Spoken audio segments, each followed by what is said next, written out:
You've been doing everything right. Same meals, same workouts, same discipline you've carried for years.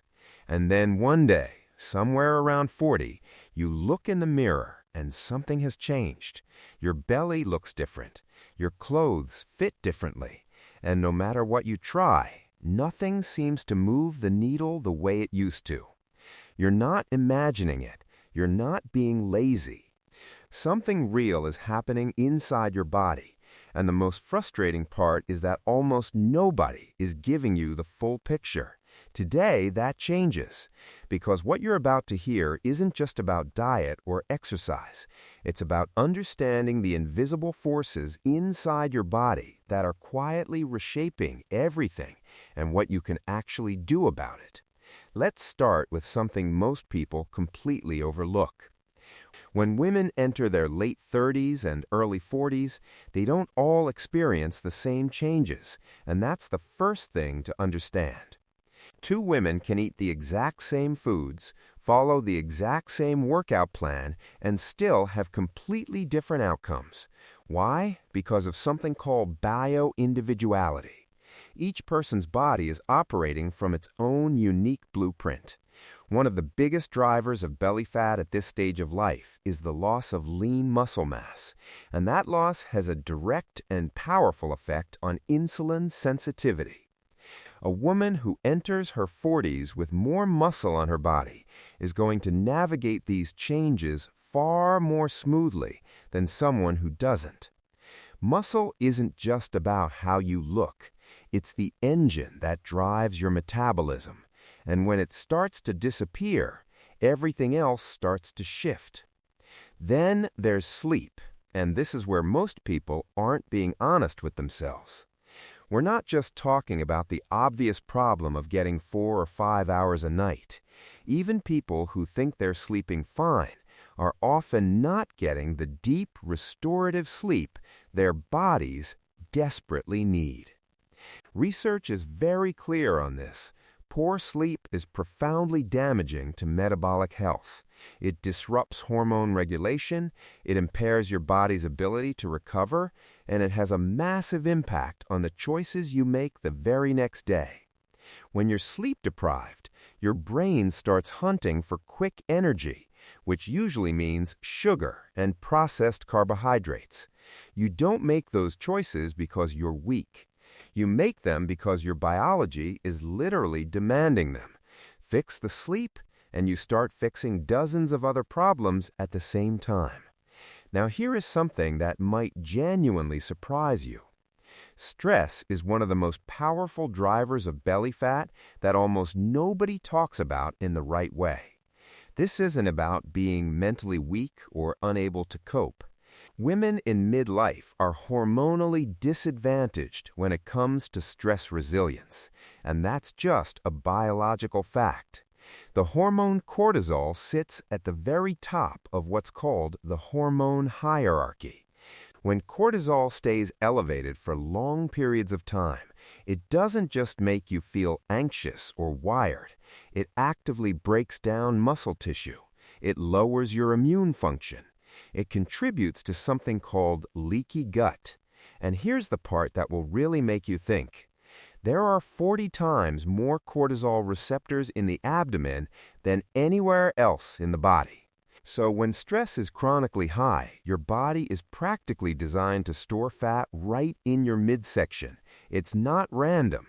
It's biology responding to a signal you're constantly sending it. And when we talk about that deep belly fat, we need to make a very important distinction. There are two types of fat women tend to struggle with. The first is subcutaneous fat, the soft layer just beneath the skin. It's annoying, but it's relatively harmless. The second type is visceral fat, the fat that wraps around your internal organs deep inside the abdomen. This is the fat that's genuinely dangerous. Visceral fat is metabolically active in the worst possible way.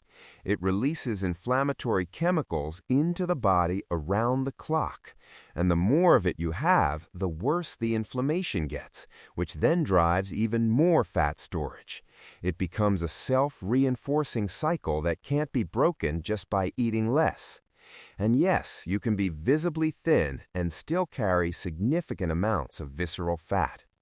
Those people are sometimes called TOFIs, thin on the outside, fat on the inside. The scale will never tell you this. Only a proper body composition assessment will.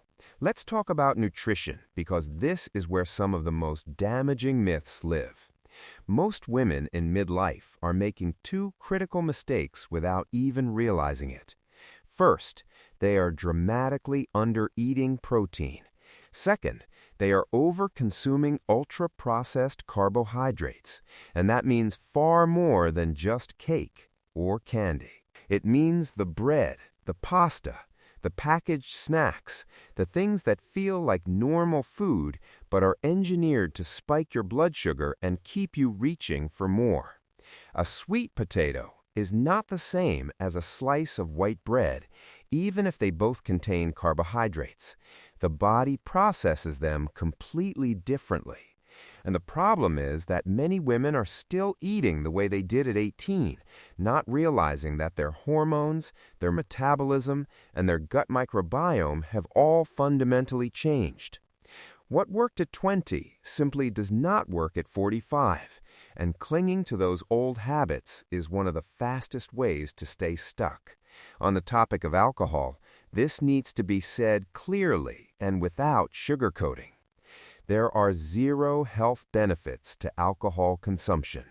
Not for your heart, not for your mood, and certainly not for your hormones. For women specifically, alcohol increases estrogen levels in the body for 4 to 6 hours or more after consumption, which is a serious problem for anyone dealing with hormonal imbalances. It worsens metabolic markers, it disrupts sleep quality even when you feel like you slept through the night, and it significantly increases the risk of breast cancer. The research on this is no longer ambiguous. Even the previous belief that a small glass of red wine provided heart benefits has been thoroughly dismantled. You would need to consume an unrealistic quantity to get even a fraction of the compounds that were once thought to be protective. Knowing better means doing better, even when it's uncomfortable to admit. Now let's get into the hormone story, because this is where things get truly fascinating and deeply misunderstood. Most women don't think about their hormones until something goes visibly wrong. And by then, the imbalance has often been building for years. During the perimenopausal transition, estrogen doesn't just drop cleanly. It fluctuates wildly. Some months it surges, some months it crashes, and those swings alone can drive significant changes in body composition. But the hormone most responsible for the kind of stubborn, resistant weight gain women experience is insulin. As estrogen declines, insulin sensitivity declines with it. Your body becomes less efficient at processing carbohydrates, more prone to storing fat, and less responsive to all the strategies that used to work. This is the core driver of what millions of women experience, but rarely get a clear explanation for. Testosterone is also part of this conversation, and it's one that gets almost no attention in women's health. About 75% of women will eventually need testosterone support in the postmenopausal years. Most people think of testosterone as purely a male hormone or a libido hormone, but that completely undersells its role. Testosterone is critical for body composition, for cognitive function, for sustained energy, for maintaining and building muscle. When it drops, women often feel a kind of foggy, flat, diminished version of themselves, and no amount of willpower or clean eating will fully compensate for that deficiency. These hormones work together as a symphony, and when one section falls out of tune, the entire performance suffers. Managing them isn't vanity, it's foundational to health. Here's the part about exercise that might genuinely shift how you think. If you are doing long, intense cardio sessions multiple times a week, believing that more is better, you might actually be making things worse. Chronic high-intensity cardio raises cortisol, breaks down muscle tissue, and worsens the exact hormonal environment you're trying to fix. Strength training 2 to 3 times a week is one of the most powerful interventions available to women in midlife. Building muscle increases insulin sensitivity, improves body composition, supports bone density, and boosts metabolism in a way that no amount of jogging on a treadmill can replicate. Zone 2 cardio, which is a comfortable conversational pace that supports mitochondrial efficiency and fat burning, is a valuable complement to strength training. But the days of grinding through 6 high-intensity sessions a week and expecting your body to reward you are over. Less is genuinely more, and the science backs that completely. Heart rate variability, or HRV, is a measurement that more people need to pay attention to. It gives you a real-time window into how well your nervous system is recovering and adapting to the stressors in your life. Think of it as a lie detector for your lifestyle. You might tell yourself you're managing stress just fine. You might believe your routine is working. But if your HRV is consistently low, your body is telling a different story. It doesn't lie. When you're dehydrated, when you're getting sick, when you're pushing too hard without recovering, your HRV